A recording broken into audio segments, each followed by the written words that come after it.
Salut, c'est Valentin et vous écoutez C'est bête. Ma patronne m'a annoncé hier qu'elle partait en vacances aux Seychelles. Ça me fait vraiment une belle jambe de savoir ça. Je pense qu'elle voulait simplement me narguer. Au moins, tu peux te dire que ça te fera des vacances à toi aussi. Se faire une belle jambe? Et qu'est-ce que ça veut dire? Tu ne connaissais pas cette expression? Pour exprimer ton désintérêt face à ce que vient de te dire une personne, tu peux lui dire directement que ça te fait une belle jambe de savoir ce qu'il vient de t'apprendre. Mais pour rester poli, il est préférable que tu le penses simplement.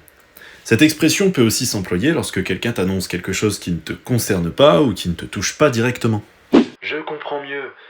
Mais pourquoi dit-on faire une belle jambe alors? Eh bien, il faut remonter au début du XVIe siècle, à l'époque de la Renaissance où la mode masculine a pris un tout autre chemin. Oui, à cette période, dit adieu aux robes qui dissimulaient les jambes de ces messieurs et bonjour aux vêtements plus proches du corps, mettant ainsi les morphologies plus en valeur.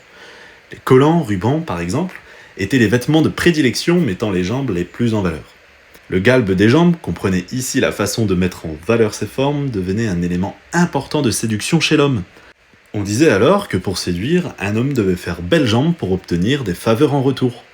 Ainsi, la première expression était d'abord « cela ne me rendra pas la jambe mieux faite » pour exprimer le désintérêt des hommes pour certains vêtements ne mettant pas assez en valeur la jambe. Enfin, au XIXe siècle, lorsque cette mode fut passée, l'expression devint progressivement et ironiquement « cela me fait une belle jambe » pour exprimer le désintérêt d'une information que l'on vient d'apprendre. Voilà pourquoi on dit « faire une belle jambe ».